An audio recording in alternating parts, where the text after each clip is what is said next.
Again, good morning. We hope you were able to grab your coffee and are comfy for our webinar today. We do invite our panelists and invited speakers to please open their video so you guys are able to meet them. Today, the topic we are going to dive into is how to win in the game of carriers, which is right now a brewing topic since there's a lot going on and the impact of COVID. We're going to share a little bit of that today. And by the way, my name is Cassandra Lagunas. I will be your host, and we want to thank beforehand our sponsor, G Global, a 3PL provider for tailored solutions. So we do want to introduce our speakers. Today we have Eddie Estrada, a great honor for us to have his 20 years in experience in supply chain and e-commerce. He also has a keen eye for designing tailored strategies for business and revenue growth. So without further ado, hello, Eddie. How are you today? Hi, Cass. Thanks for having me on today. No, the pleasure is ours. And we're also having joining us today, Daniel Barrenechea. I hope I got that right. If not, please correct me. But AKA for all his friends, Barry. So you'll probably hear me interchange that today. So welcome, Barry. Thanks so much, Cass. Yeah, Barry is fine. I know it's difficult on the R's. Thank you, everybody, for joining us today. I'm happy to serve you. No, thank you, Barry. He is our carrier relationship manager here at G Global, and he provides insightful financial and market analysis to provide those tailored solutions here. And as we mentioned, explain how we get involved in the carrier market and e-commerce can up-level these different strategies to improve their bottom line. So without further ado, we do want to, dive into why carrier rates may be eating up your profit and you may not even know it. So we have identified these six root causes. And to start off, Eddie, can you help us defining the first three, which are surcharges, rate selection process, and wrong packaging? Absolutely, Cass. Would you mind scrolling on to the next page so we can see the topics? Perfect. So Cass, and for everyone joining us, surcharges are typically charges that carriers submit at the end of the month. Sometimes they're bundled in together when you do a complete rate shop, and they vary carrier by carrier. Some of them add them at the end of the month, and others add them in between the month, and some at the end of the quarter, and some carriers do not charge surcharges at all. So making sure that you're completely aware of the situation that you're in with each one of your carriers is very important to making sure it maintains profitability.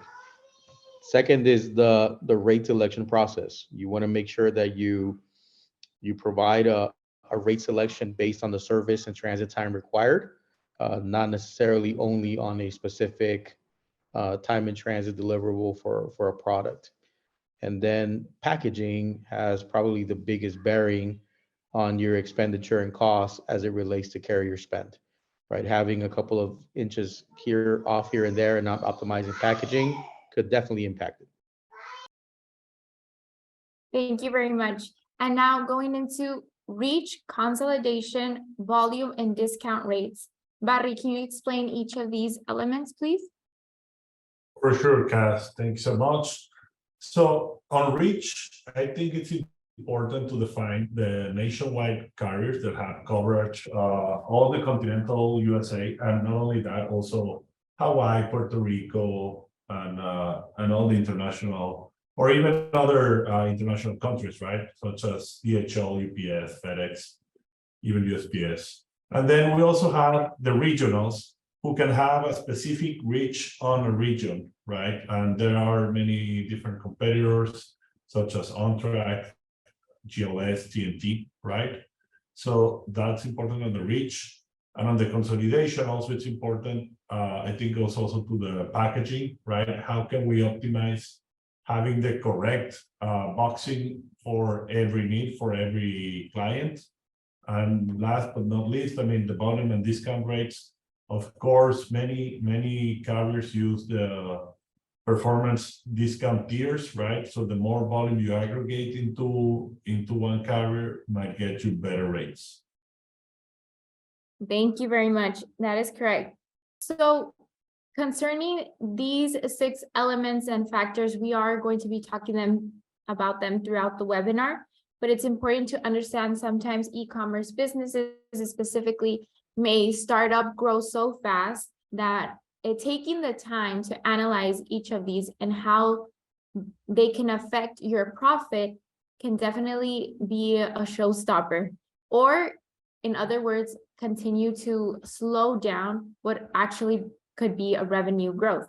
So moving on, we do want to define the main character of today. What is a shipping carrier? Barry, can you give us a little bit of context in this case in your own words? Yes, guys. Well, for me, the carrier is the last link on the supply chain that will finalize your customer journey, right? They will tender the package to your end consumer, and definitely, I believe they can have an impact on your customer experience. So it's very important to keep that in mind, how it would correlate there. Now, Eddie, in this specific matter, shipping capacity, how should e-commerce businesses view shipping carriers? I think any company that uses carriers today, Kaz, has to consider them or view them as a strategic partner.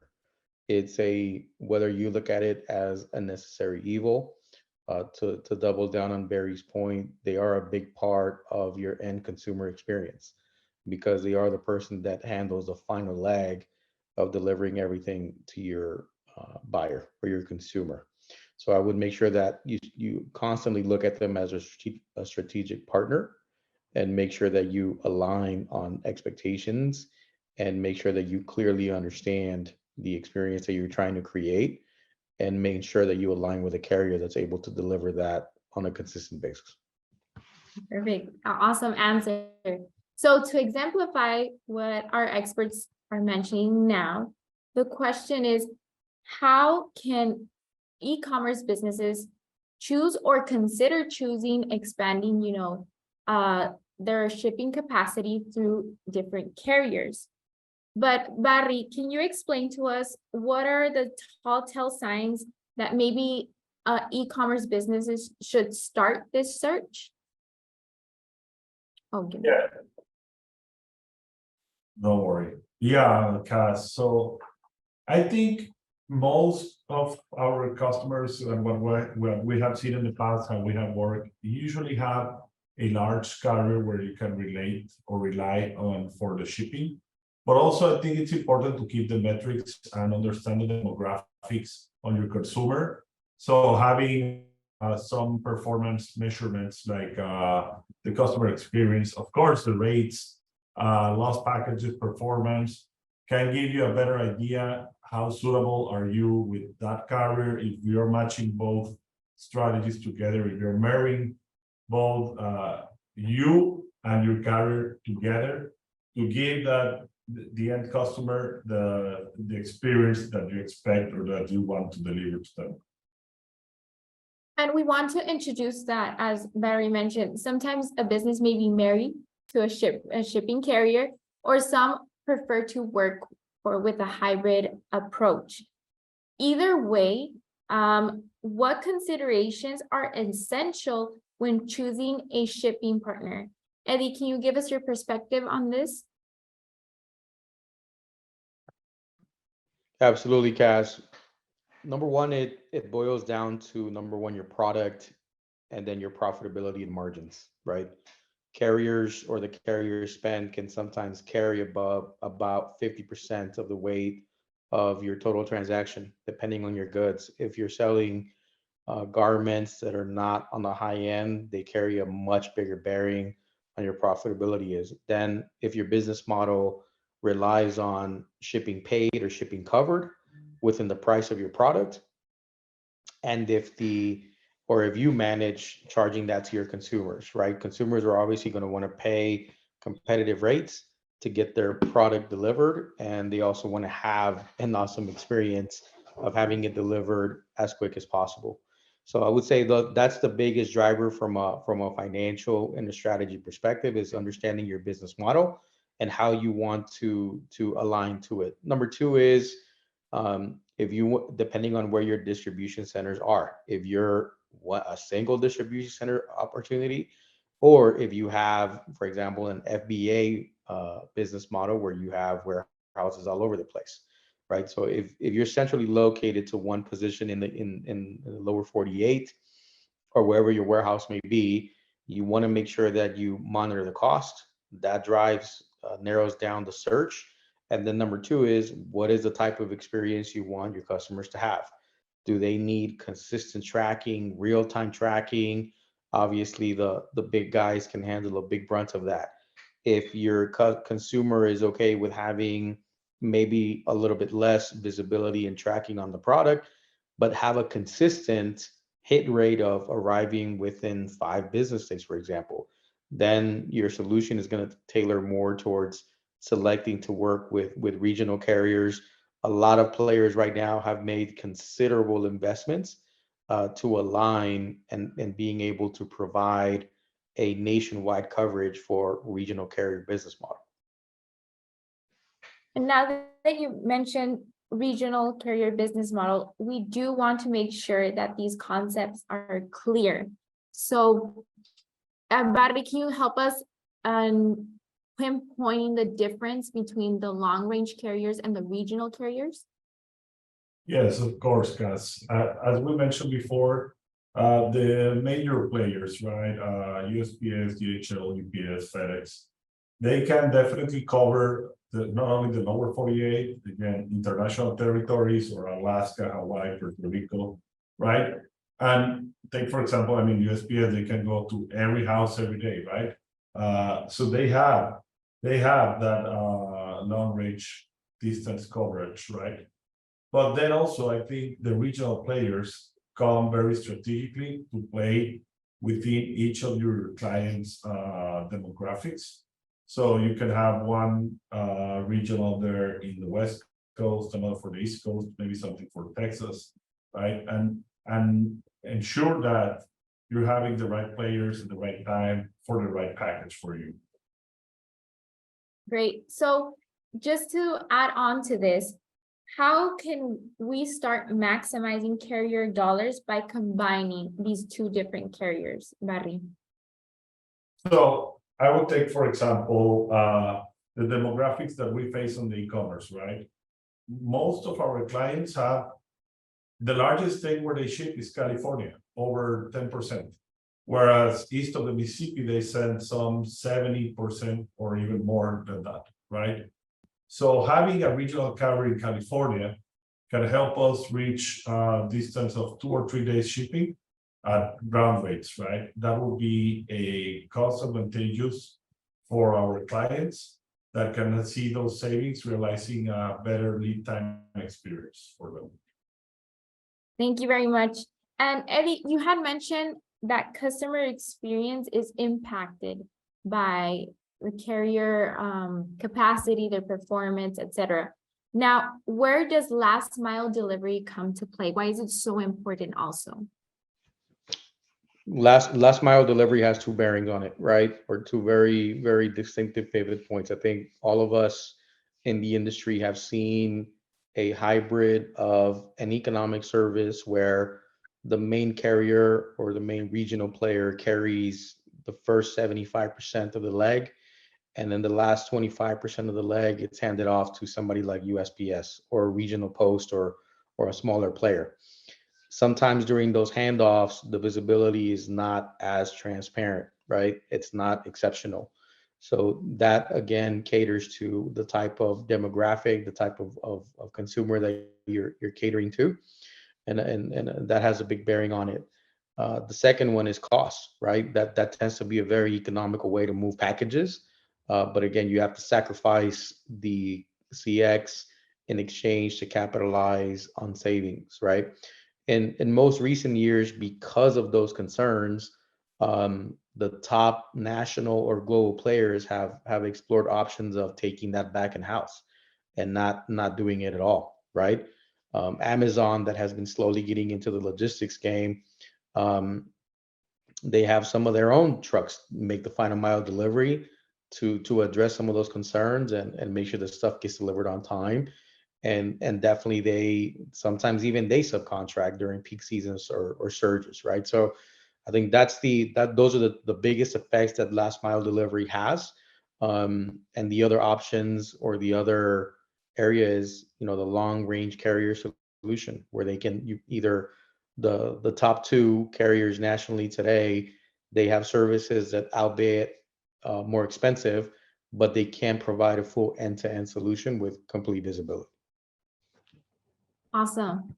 Well, I think we can all agree that in summary or being very specific, we can definitely see how different carriers offer different services. And this will definitely go into negotiation concerning historical data and forecasting. As Eddie mentioned, this will obviously change during peak season. So if you're going into a particular region, we're talking about a startup that's growing in its market, you would, tend to go to a different type of carrier if, again, you have nationwide or international reach. Now, we do want to look into what the current market looks like. And for that, we can see that UPS is almost about 40%, while FedEx is about to go at 30. CH Robinson is a carrier that is also around 10%, while different companies started emerging to, attend to the e-commerce growth through COVID, the peak we saw, and we still see new participants in this market.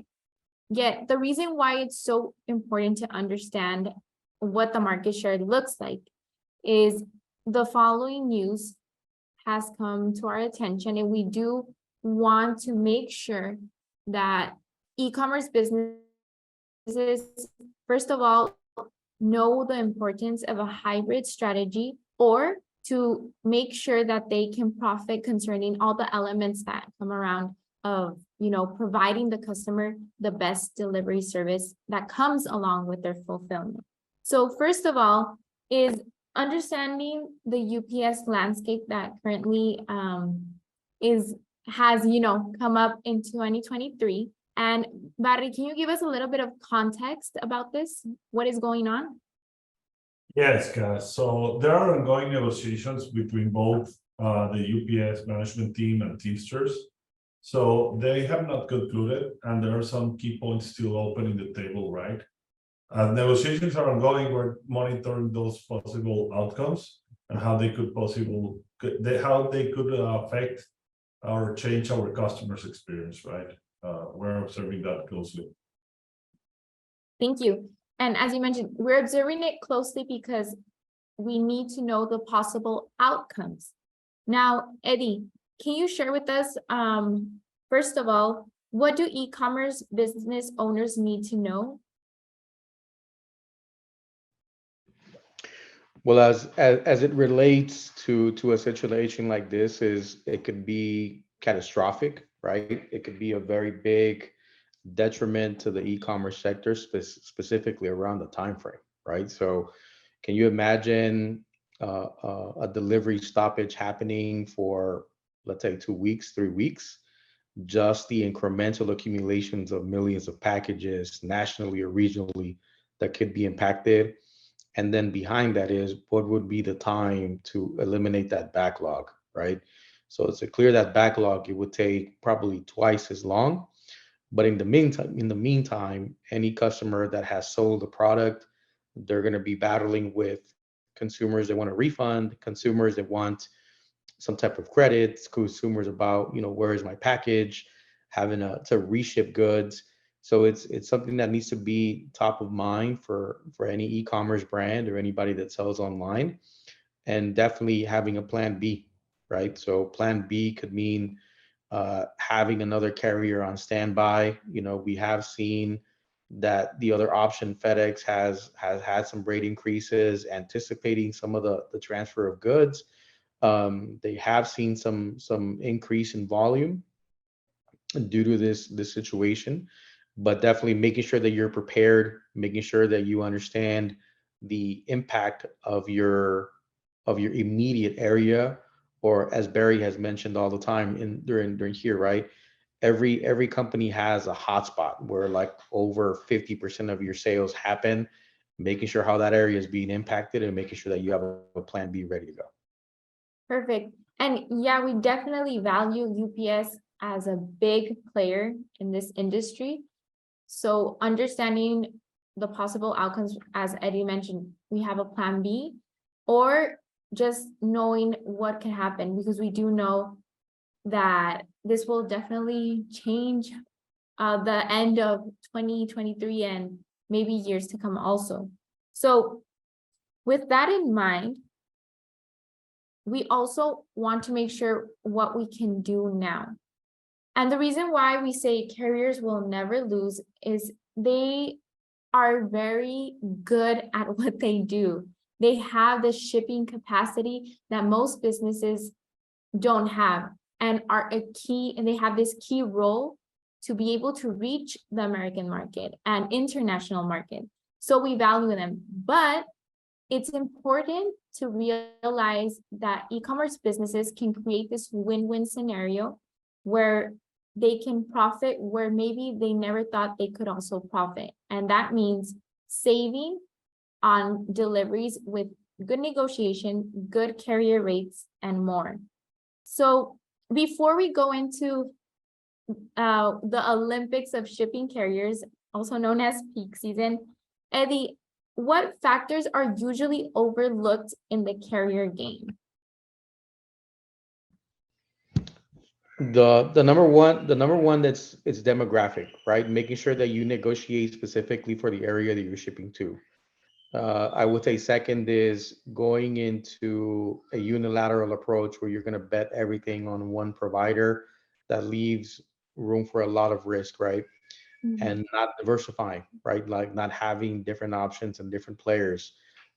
Everybody has a different use case, Kaz.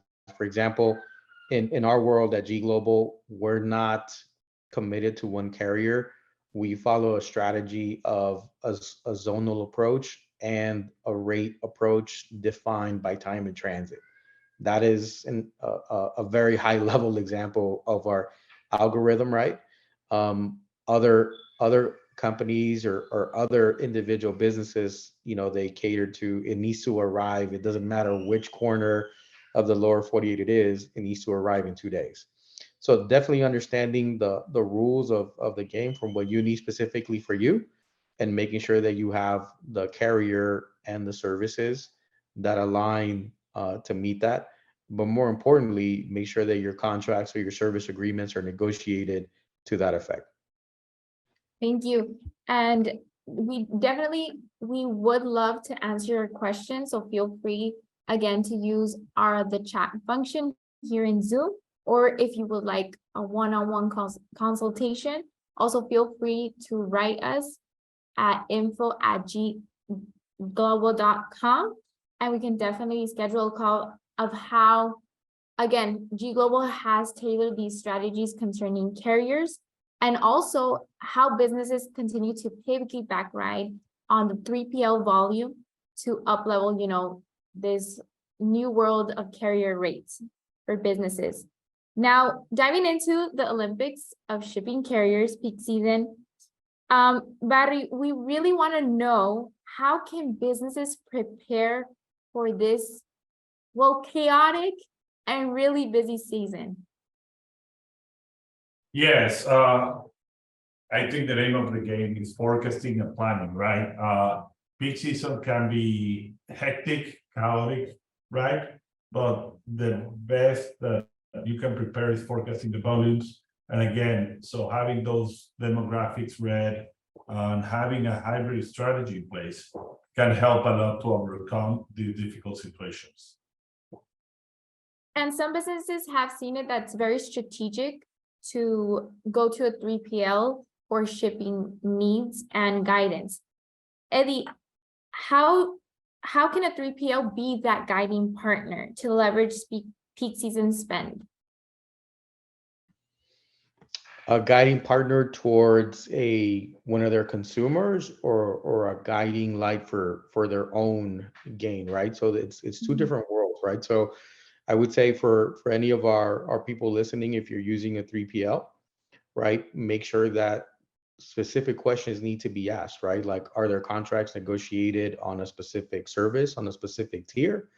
And does that align with your product? So if a 3PL service focuses on negotiating rates for packages that are above 7 pounds, but your primary package going out the door is a polymer that's 2 pounds, you might want to have a discussion and explore other areas of opportunity, right? Typically, the best way to negotiate agreements is with a 3PL is understanding that. How do they negotiate the rates? How are they built? Is it a volumetric discount? Is it based on product specificity?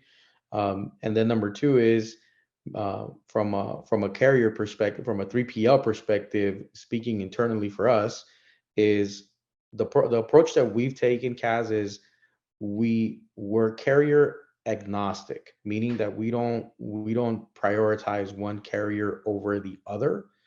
Again, we focus on what are the needs of our customer, how fast do they want to get to their customer, and that ranges from people. Some of our customers want to get there in 2 days.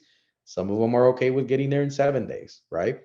Then number two is matching up services that, in a competitive landscape, what is the most economic way to satisfy the customer need, um, at an economic rate. So we give a lot of flexibility to our customers, right? If a customer says, I don't want to use X carrier for X reason, we don't force it on them. We just remove it from the rate shopping exercise. And that way the customer has a very as customized or as specific of an approach to supporting them with carrier needs, right?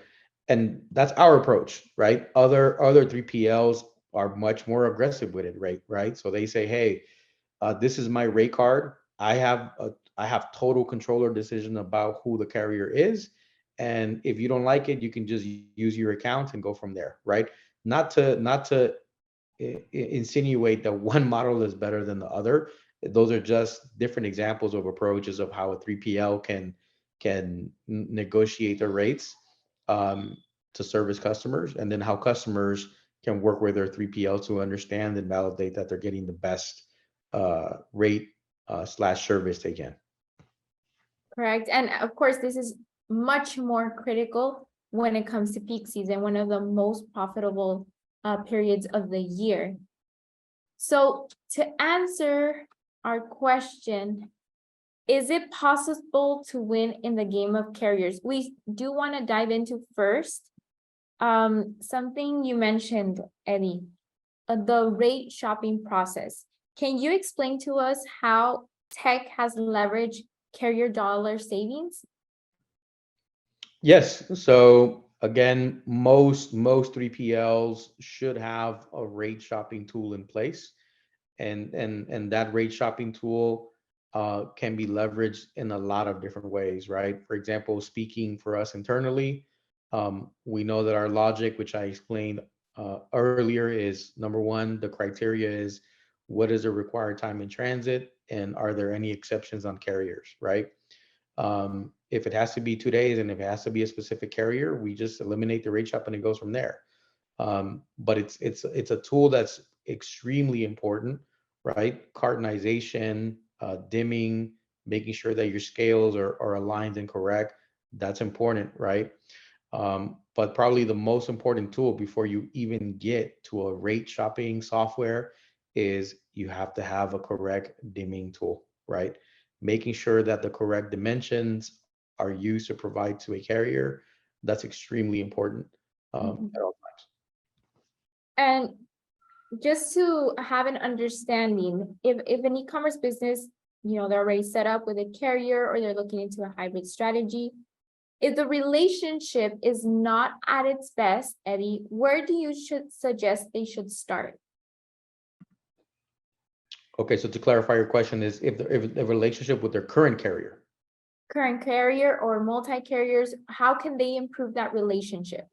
Okay, so there's a tremendous amount of resources out there. I would say if you don't have the budget or if you don't have the scale to have a carrier management team in-house, right? Meaning somebody that understands the network, understands injection points, understands time and transits.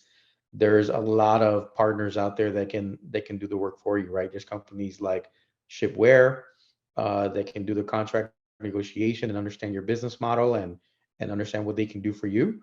I would say that's a relatively good approach for somebody that doesn't have the resources or doesn't want to spend the time. If you have the team internally, you have to make sure that the people that are on your team understand all of those economic factors, right? And it's a never-ending combination, and it's a never-ending battle, right? Operations will always want to do processes that simplify internally what they do, with no interest on the customer experience, right? You got to have a balance between what is the customer experience, what do we need to do to satisfy that and create a great customer journey. So making sure that you have those checkpoints and validations with your teams, if you do it in-house, is critically important. So our invitation is that e-commerce businesses look into these 5 different strategies and try to correlate if they currently do or don't, and how to create that pathway and win in the game of carriers. So in conclusion, Barry, just to reaffirm, is it possible to win in the game of carriers? Yes, guys, of course it is possible. I think again, if you leverage the technology, keep doing financial analysis or forecasting to understand and leverage the volumes with a 3PL partner, of course, it's possible to win the game of carriers. No, thank you very much. And with that, we're gonna close the content section to open our Q&A. So again, if you barely joined, you have any questions, feel free to use the function here in Zoom to send out your question. But for now, Eddie, we still have a pending question. I did want to dive into a peak season, since although we're halfway through the year, the truth is that peak season preparation definitely is almost a year-round strategy. So I did want to know, what does peak season mean for the carrier e-commerce business dynamic? What goes on? Okay, so peak season from a provider standpoint, from the carrier's perception, right, or from their perspective, is they're receiving an incremental influx of volume that is abnormal to what they've been handling every year. So what that means for a carrier, it means more costs to serve, right? They got to find ways to move more packages and to try to move them in the time that they agreed or sold, right?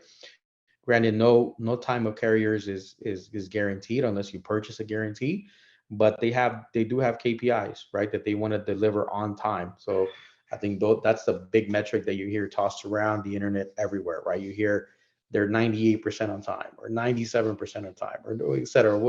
It changes every month, right? So for them, that's what they're trying to accomplish, right? So for them, it's because of the capacity constraint across other carriers.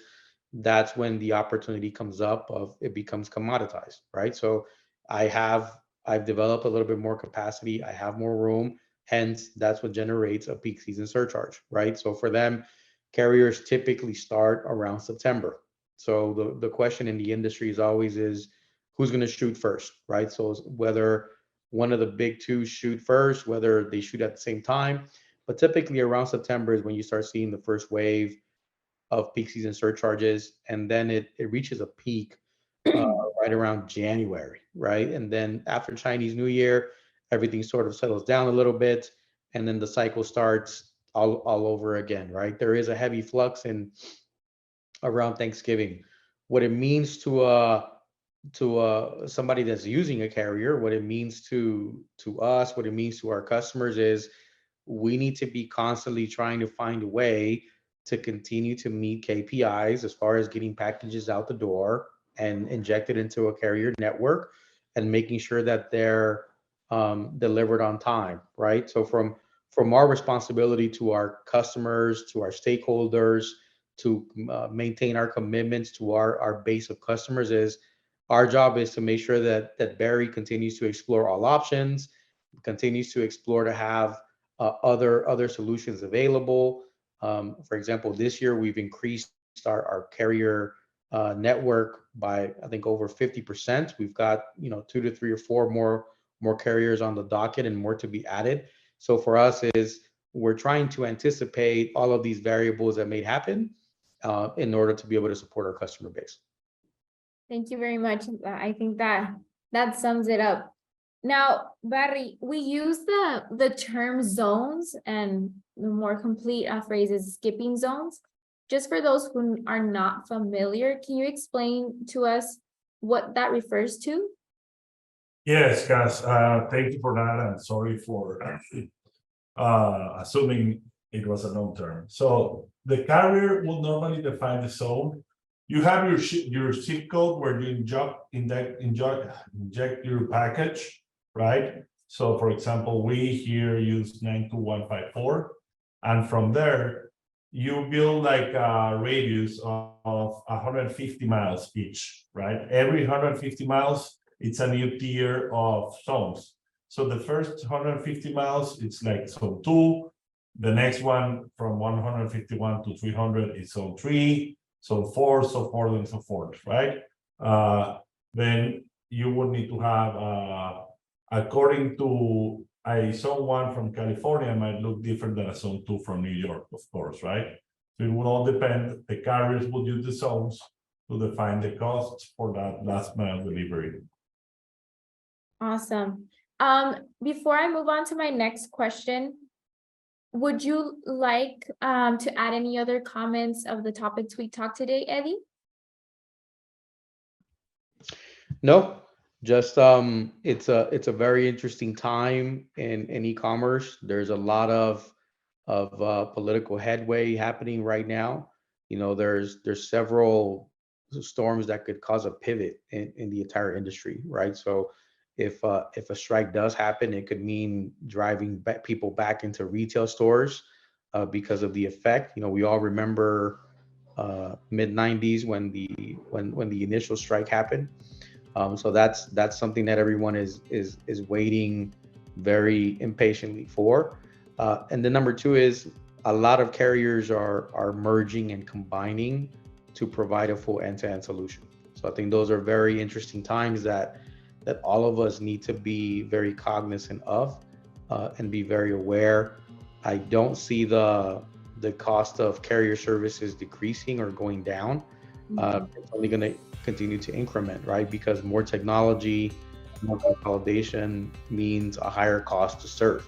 There's more resources, there's more infrastructure that has to be built in order to provide the service, right? So I would say everyone that's either a customer of ours or shipping on your own or looking to enter the market, those should be very, very, financial modeling and financial projections that should happen on a quarterly basis with your teams.